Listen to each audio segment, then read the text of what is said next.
You feel a sharp pain shoot through your arm as it snaps, but there is no doctor in sight. No ambulance, no sterile room, no one with a white coat. Just the wild around you and the sound of your own breath. For 99% of human history, this wasn't a hypothetical. You didn't have hospitals, you didn't have surgeons, and most days you didn't even have a roof. Yet the bones we dig up tell a different story than the one you might expect. Skeletons across the world are full of fractures that healed. Not fractures that killed people, fractures that healed. Archaeologists call these healed antemortem injuries, meaning the person survived long enough for the bone to mend. And the numbers are striking. In some Neanderthal sites, nearly half of all adult skeletons show evidence of at least one major healed fracture. Half. That isn't a population stumbling around dying at the first misstep. That's a population that knew somehow how to put itself back together. So how? First, the bones themselves. When you break a bone, the body doesn't just wait for a doctor. It begins a process called remodeling, where specialized cells called osteoblasts lay down new bone tissue around the break, slowly forming a thick, bony lump called a callus.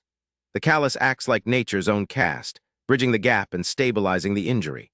A healed callus can take anywhere from 6 weeks to several months to fully form, depending on the bone and the person. Dr. Christina Douglas, a paleoanthropologist at the University of Michigan, has studied ancient fractures across thousands of years. Her work shows that healed bones aren't rare accidents. They're the norm. The fact that people survived these breaks at all in a world without antibiotics, without surgery, without even clean water, tells you something important. They weren't just lucky. They were doing something right. The something right started with immobilization. A broken bone that moves too much will not heal. It will grind, it will tear, it will infect. So the first priority, even before pain relief, was keeping the broken pieces still. How do we know this? Because the breaks that healed cleanly with the bones properly aligned show evidence of skilled intervention. Take the famous Shanidar cave in Iraq, where Neanderthal remains have been studied for decades. Shanidar I, an older male nicknamed Nandi, survived a catastrophic injury to his right arm that had partially amputated it. The arm had atrophied and his right hand was missing. Yet his skeleton shows healed ribs, a healed leg fracture, and a degenerative condition in his foot. He lived for years after these injuries. Someone was carrying him. Someone was feeding him. Someone was keeping that arm still enough for the bones to knit. Dr. Eric Trinkhaus, who has analyzed these remains extensively, has argued that Nandi's survival required sustained, deliberate caregiving from his group. In a world without hospitals, the tribe was the hospital. And the binding itself. Archaeological evidence from sites across Europe and the Middle East suggests the use of bark, leather strips, sinew, and clay as splints. At the Neolithic site of Saddlehuruk in modern Turkey, excavators found clay figurines with what appear to be bandaged limbs.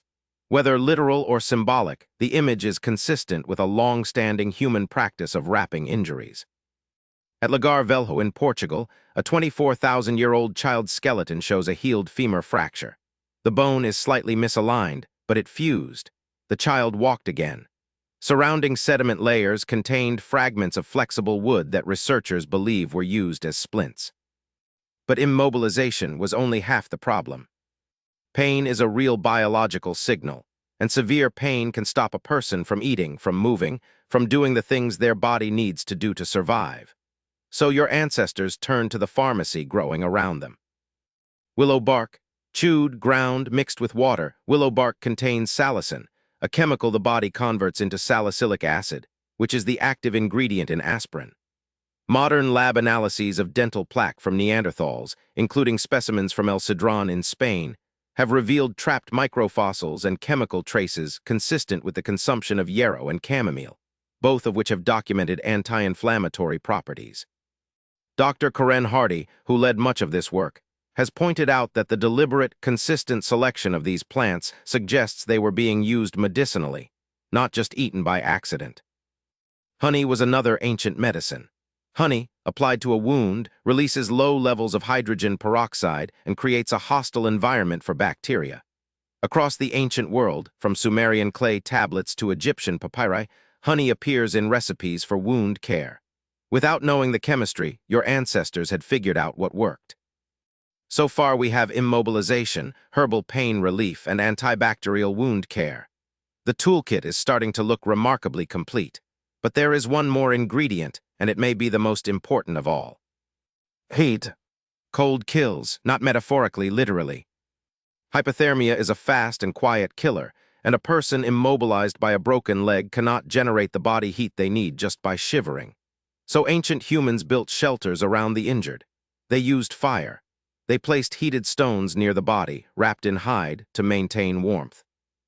Dr. Polly Wiesner, an anthropologist who has spent decades studying the Nga of Papua New Guinea, has documented how injured individuals in highland communities are kept near hearths for days or weeks, fed by family, surrounded by warmth. The pattern is ancient, and the logic is simple. Keep the body warm, and the body heals faster. The counterintuitive twist, though, is that the system didn't really depend on any single individual knowing very much. It depended on the group knowing collectively and being willing to act. In a foraging society, you cannot afford to be dead weight. Resources are tight. Everyone walks, everyone carries, everyone contributes. So why would a group invest weeks of food and care into a person who might never hunt again? The answer, anthropologists argue, is reciprocity. You help me today, I help you tomorrow. A person who is fed through a broken leg today will feed their caregiver through theirs in 20 years. This is not charity. This is an investment in long-term social bonds. Dr. James Sussman, in his work with the Jew/Honsi Bushmen of the Kalahari, has shown that sharing, even with the injured, is a core feature of hunter-gatherer life. A person who hoards while others suffer is a person who does not survive, because no one will help them when they are the one in need. So the ancient formula for surviving a broken bone looks something like this. Splint the limb to keep it still. Wrap the wound with honey or clean plant fiber. Chew willow bark to manage the pain. Build a shelter, light a fire, and stay warm. And rely on the group to bring food, water, and protection for as long as it takes. It is slower than a modern ER. It is messier. The bones often healed at odd angles, leaving visible deformities for life. But it worked, again and again, for hundreds of thousands of years. What does this mean for you? In a world of instant MRIs and titanium plates, we have outsourced healing to specialists. The cost is extraordinary survival rates, but the side effect is a quiet loss. Most of us no longer know how to splint a fracture, how to identify a useful plant, how to build a fire that will keep an injured person alive through a cold night. The knowledge isn't gone, but it has retreated into the hands of a few. Your body has not changed much in 300,000 years. The inflammatory response, the bone remodeling, the callus formation, these are the same processes that knitted together Shanidar one's ribs and the Lagar Velho child's femur. The hardware is ancient. What has changed is the software, the rituals, the knowledge, the social fabric that once wrapped around an injured person and refused to let them die. You feel a sharp pain shoot through your arm as it snaps, but there is no doctor in sight. The bones of your ancestors say that you have always had something better. You had each other.